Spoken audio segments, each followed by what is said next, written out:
Hi friends, രാഖീസ് കിച്ചൻ്റെ പുതിയൊരു എപ്പിസോഡിലോട്ട് എല്ലാവർക്കും സ്വാഗതം.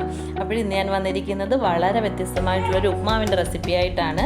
അപ്പോൾ സാധാരണയായിട്ട് രാവിലെ ഡൈനിങ് ടേബിളിൽ നിന്ന് നമുക്കൊരു ചോദ്യം വരും, ഇന്ന് എന്താണ് രാവിലെ ബ്രേക്ക്ഫാസ്റ്റ് എന്നുള്ളത്.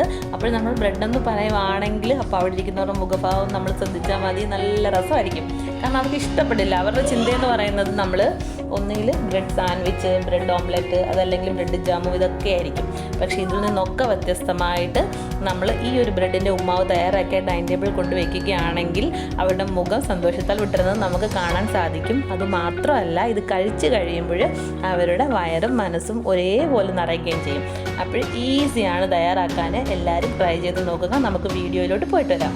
അതിനായിട്ട് നമ്മൾ ഒരു 7 സ്ലൈസ് ബ്രെഡാണ് ഇവിടെ ആദ്യമായിട്ട് എടുത്തിരിക്കുന്നത്. ഈ ബ്രെഡ് എന്ന് പറഞ്ഞാൽ ഞാൻ എടുത്തിരിക്കുന്നത് ബ്രൗൺ ബ്രെഡാണ്. നിങ്ങൾക്ക് ഏത് തരത്തിലുള്ള ബ്രെഡ് വേണമെങ്കിലും എടുക്കാം, പക്ഷെ മധുരം ഉണ്ടാവാൻ പാടില്ല, അത്രയും മാത്രം ശ്രദ്ധിച്ചാൽ മതി. ഇനി നമുക്ക് ഇതെല്ലാം ഒന്ന് വഴറ്റിയെടുക്കാനായിട്ട് ഒരു മീഡിയം സൈസുള്ള സവാള ഞാനിവിടെ കട്ട് ചെയ്ത് വെച്ചിട്ടുണ്ട്. പിന്നെ അതിൻ്റെ കൂടെ വെജിറ്റബിൾ ആയിട്ട് എടുത്തിട്ടുള്ളത് 2 സാധനങ്ങളാണ്. ഒന്ന് ബീൻസും ഒന്ന് ക്യാരറ്റും. പിന്നെ ഇഞ്ചി പച്ചമുളകും കൂടെ ചെറുതായിട്ട് കട്ട് ചെയ്ത് വെച്ചിട്ടുണ്ട്. അപ്പൊ ഇത് ഇത്രയാണ് നമുക്കൊന്ന് വഴറ്റിയെടുക്കേണ്ടത്. അപ്പൊ അതിനു മുമ്പായിട്ട് തന്നെ നമുക്ക് ആദ്യം ചെയ്യേണ്ടതെന്ന് പറഞ്ഞാൽ ഈ ഒരു കശുവണ്ടിയും അതേപോലെ ഈ കിസ്മിസും കൂടെ ഒന്ന് റോസ്റ്റ് ചെയ്തെടുക്കണം. അതെടുത്ത് മാറ്റി വെച്ചിട്ട് വേണം നമുക്ക് ബാക്കി കാര്യങ്ങളൊക്കെ ചെയ്യാനായിട്ട്.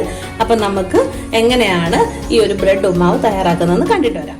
അപ്പോൾ ആദ്യം നമുക്ക് ബ്രെഡ് എല്ലാം ഒന്ന് പൊടിച്ചെടുക്കണം. കാരണം നമ്മൾ ബ്രെഡ് പൊടിച്ചെടുത്തിട്ടാണ് ഈ ഒരു ഉപ്മാവ് തയ്യാറാക്കി എടുക്കുന്നത്. അതിനായിട്ട് ഞാനിത് മിക്സിയുടെ ജാറിലോട്ട് ഇട്ട് കൊടുത്തിട്ടുണ്ട്. ഇനി നമുക്കിതൊന്ന് പൊടിച്ചെടുക്കാം. ഇപ്പോഴിതാ ബ്രെഡിന്റെ പൊടിയും ഇവിടെ റെഡിയാക്കി വെച്ചിട്ടുണ്ട്. അപ്പൊ നമുക്കിനി ഉപ്മാവ് നമുക്ക് കുക്ക് ചെയ്യാനായിട്ട് തുടങ്ങാം. അപ്പൊ അതിനായിട്ട് ഞാൻ ചൂടായ പാനിലോട്ട് കുറച്ച് വെളിച്ചെണ്ണയാണ് ഒഴിച്ചു കൊടുത്തിരിക്കുന്നത്. വെളിച്ചെണ്ണയിൽ തന്നെയാണ് നമ്മൾ കാഷ്യൂനട്ടും കിസ്മിസും ഒന്ന് റോസ്റ്റ് ചെയ്തെടുക്കാനായിട്ട് പോകുന്നത്. അപ്പൊ ഈ ഒരു പ്രോസസ്സ് ചെയ്യുന്ന ടൈമിൽ നിങ്ങൾക്ക് വേണമെങ്കിൽ നെയ്യ് ഉപയോഗിക്കാം. അപ്പോൾ ഇവിടെ ഈ സവാളയൊക്കെ ചേർത്തിട്ട് തയ്യാറാക്കുന്ന റെസിപ്പീസിന് നെയ്യ് ഉപയോഗിക്കുന്നത് മക്കൾക്ക് ഇഷ്ടമല്ലാത്തതുകൊണ്ടാണ് ഞാനിവിടെ വെളിച്ചെണ്ണ തന്നെ എടുത്തിരിക്കുന്നത്. അപ്പൊ അവരവരുടെ ഇഷ്ടത്തിനനുസരിച്ച് അതെടുക്കാം. അപ്പം ചൂടായിട്ടുണ്ട്, നമുക്കിതൊന്ന് ഇട്ട് കൊടുക്കാം. എന്നിട്ടൊന്ന് റോസ്റ്റ് ചെയ്തെടുക്കാം. അപ്പോഴും ഇത് 2 റോസ്റ്റ് ആയിട്ട് വന്നിട്ടുണ്ട്. ഞാനിത് കോരി മാറ്റുവാണ്. എന്നിട്ട് നമ്മൾ ഈ ഒരു സെയിം എണ്ണയിൽ തന്നെയാണ് ബാക്കി കാര്യങ്ങളെല്ലാം ഒന്ന് വഴറ്റിയെടുക്കാനായിട്ട് പോകുന്നത്. അപ്പോഴും നമുക്ക് ഇനി ബാക്കി കാര്യങ്ങളൊക്കെ വഴിയെ കാണാം.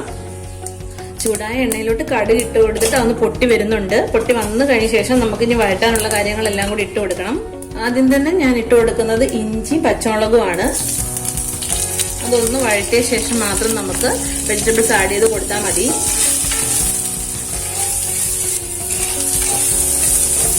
ഒന്ന് സോഫ്റ്റ് ആയിട്ട് വന്നിട്ട് മാത്രം നമുക്ക് എടുത്തു വെച്ചിരിക്കുന്ന വെജിറ്റബിൾ ഒന്ന് ചേർത്ത് കൊടുത്താൽ മതി. അപ്പോൾ ഈ ഒരു റെസിപ്പിയുടെ ക്രെഡിറ്റ് എല്ലാം ഞാൻ എൻ്റെ ഫ്രണ്ടിന് കൊടുക്കുവാണ്. കാരണം അദ്ദേഹം എനിക്ക് അയച്ചു തന്നിട്ടുള്ള ഒരു റെസിപ്പിയാണ്. നല്ല സൂപ്പർ ടേസ്റ്റിയാണ്. ഞാൻ 2 ടൈംസ് ഇത് ട്രൈ ചെയ്തിട്ടുണ്ടായിരുന്നു. നല്ല അടിപൊളി റെസിപ്പിയാണ്, നല്ല ടേസ്റ്റിയാണ്. മക്കൾക്കെല്ലാം നല്ലപോലെ ഇഷ്ടപ്പെട്ട റെസിപ്പിയാണ്. അപ്പൊ കുട്ടികൾക്കല്ല, എല്ലാവർക്കും ഒരേപോലെ തന്നെ ഇഷ്ടപ്പെടും. ട്രൈ ചെയ്ത് നോക്കുക. എന്നിട്ട് ഫീഡ്ബാക്ക് കമന്റായി അറിയിക്കാൻ മറക്കല്ലേ. അപ്പോൾ ഇതാ സോഫ്റ്റ് ആയിട്ട് തന്നെ വന്നിട്ടുണ്ട്. ഇനി നമുക്ക് ക്യാരറ്റും അതേപോലെ തന്നെ ബീൻസും ഇതിനകത്തോട്ടൊന്ന് ഇട്ട് കൊടുക്കാം.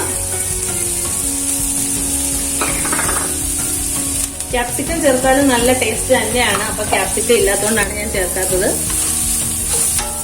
അപ്പോൾ നന്നായിട്ട് വഴറ്റിയെടുക്കാം. ഇപ്പോഴത്തെ ആവശ്യത്തിന് തന്നെ ഇത് വഴണ്ട് വന്നിട്ടുണ്ട്. ഓവർ കുക്ക് ചെയ്ത് കുളവാക്കാൻ നിൽക്കണ്ട, ഇത്രയൊക്കെ മതി. ഇത് നല്ല കറക്റ്റ് ആയിട്ട് വന്നിട്ടുണ്ട്. ഇനി നമുക്ക് ആവശ്യത്തിന് ഉപ്പ് കൂടി ഒന്ന് ചേർത്ത് കൊടുക്കാം. അപ്പൊ ഉപ്പ് ചേർക്കുമ്പോൾ നമ്മുടെ ബ്രെഡിന് ഉപ്പ് ഉണ്ടെന്നുണ്ടെങ്കിൽ അതനുസരിച്ചിട്ട് ഉപ്പ് ചേർക്കുക. അതുകൊണ്ട് ഞാൻ കറക്റ്റ് അളവ് ഉപ്പിന്റെ പറയുന്നില്ല, അതൊന്ന് ആലോചിച്ചിട്ട് മാത്രം ചേർത്താൽ മതി. അപ്പോഴും ഞാൻ ഉപ്പ് ചേർത്ത് കൊടുത്ത് ഒന്ന് ഇളക്കുവാണ്. നമ്മൾ വേറെ മസാലകളൊന്നും തൽക്കാലം ഇതിൽ ചേർക്കുന്നില്ല, ഇത് മാത്രം മതി. ഒരു പ്രാവശ്യം കഴിച്ചു കഴിഞ്ഞാൽ വീണ്ടും വീണ്ടും ട്രൈ ചെയ്ത് നോക്കാൻ നമ്മൾ ഇഷ്ടപ്പെടുന്ന ഒരു റെസിപ്പി തന്നെയാണ്. അപ്പോൾ ഇളക്കി കൊടുത്തിട്ട് നമുക്ക് ബ്രെഡിന്റെ പൊടി ഇതിലോട്ട് ചേർത്ത് കൊടുക്കണം. അപ്പോഴും ബ്രെഡിന്റെ പൊടി ചേർത്ത് കൊടുക്കുവാണ്. ലോ ഫ്ലെയിമിൽ തന്നെ ആയിരിക്കണം ഇട്ടിരിക്കുന്നത്. ഇനി നമുക്കിതൊന്ന് ഇളക്കി കൊടുക്കാം.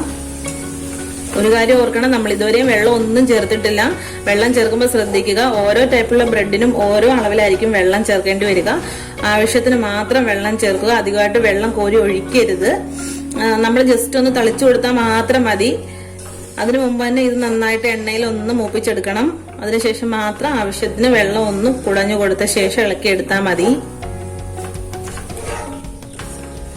ഇതാ നന്നായിട്ട് ഇളക്കി യോജിപ്പിച്ച് നല്ല മയമാക്കി എടുത്തിട്ടുണ്ട്. ഇനി ഇതിലോട്ട് ഞാനിപ്പോൾ 1.5 ടേബിൾ സ്പൂണ് മാത്രമാണ് വെള്ളം ചേർത്ത് കൊടുക്കുന്നത്. അതിൽ കൂടുതൽ ചേർത്ത് കൊടുക്കേണ്ട ആവശ്യം വരുന്നില്ല. ആ 1.5 ടേബിൾ സ്പൂൺ വെള്ളം ചേർത്ത് കൊടുത്തിട്ട് കൂടെ തന്നെ നന്നായിട്ട് പെട്ടെന്ന് തന്നെ ഇളക്കിയെടുക്കണം. സ്പൂണിൽ തന്നെ വെള്ളം ചേർത്ത് കൊടുക്കാനായിട്ട് ശ്രദ്ധിക്കുക. അതാകുമ്പോഴും നമുക്ക് കറക്റ്റായിട്ടും പിന്നെ ആവശ്യം വന്നാലും കൂടി പോവാതെ തന്നെ നമുക്ക് ചേർത്ത് കൊടുക്കാം. വെള്ളം ഇച്ചിരി കുറഞ്ഞാലും കുഴപ്പമില്ലല്ലോ, നമുക്ക് പിന്നെ ചേർത്ത് കൊടുക്കാം. കൂടിപ്പോയാൽ മൊത്തത്തിൽ കുളമായി പോവും. അതുകൊണ്ട് ആലോചിച്ച് നന്നായിട്ട് വെള്ളം ചേർത്ത് കൊടുത്ത് ഇളക്കി എടുക്കുക.